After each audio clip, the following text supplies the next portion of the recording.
Hi, Augusta. Well, it's finally Oscar Sunday, I think. Guess what? Our mayor, Deke Copenhaver, is in one of the movies that is nominated for Best Picture. You knew it would be. What is that? Is there a sale on Capri's at Old Navy? I'm just kidding. That's the movie, The Blind Side. One of Deke's co-stars was nominated for Best Actress, Sandra Bullock. Deke wasn't in it long enough to get an Oscar for himself, but when he was up there, he took up like half the screen. He did really good job, Deke. And Sandra Bullock in this movie plays a rich Southern blonde lady, which she did a great job because in real life, she is not blonde.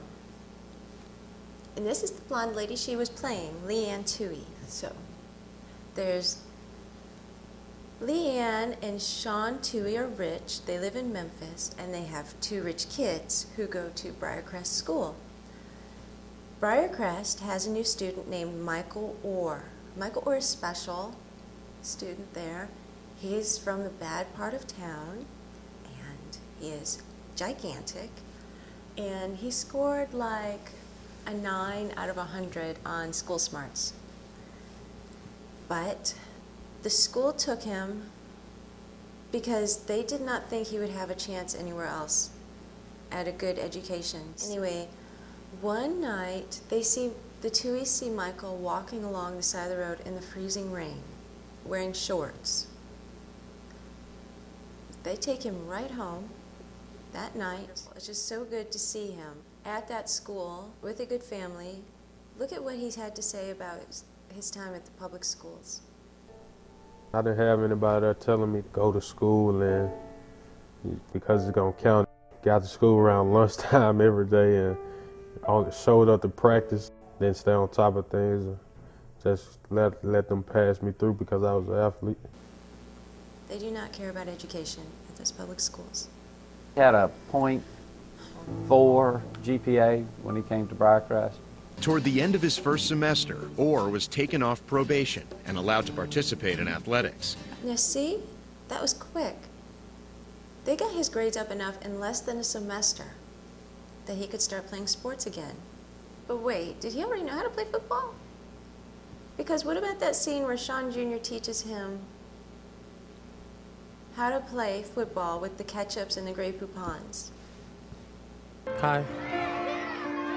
Smile at him. It lets them know you're their friend. Well, Sean Jr. taught him other stuff.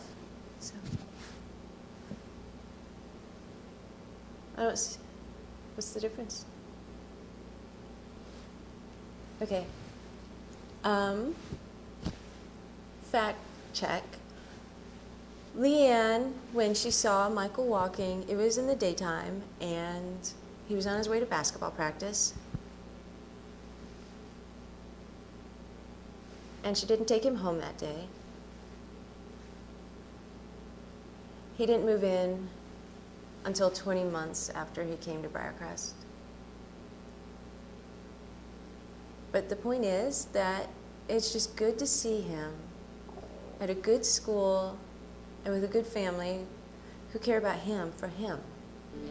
Michael just needed to be loved. I hugged him for a year before he ever even hugged me back. And I think that was probably the first time in his life that someone had that he really in his heart knew that somebody loved him for him. Almost instantaneously, his rare combination of size and speed landed Orr as the #1 offensive lineman prospect in the country. And everyone wanted his services. He had a very rough, hard upbringing with no parental supervision. He had no one. You know, he didn't even have the garbage man to help him out. You know, nothing. Not even the garbage man, Augusta. So anyway, Michael gets recruited by everybody, and then some negative Nancys at the NCAA don't understand why he picked Ole Miss, even though Ole Miss didn't give him the best offer. They thought it had something to do with the Tooheys because Sean was a big basketball star there and Leanne was a cheerleader, and they're both still totally into it. He went to Ole Miss, and he was a hit, and then he went into pro football, which is like winning the lottery for those guys. It's like, it's really hard, and it hurts a lot, but yay! Happy ending for everybody.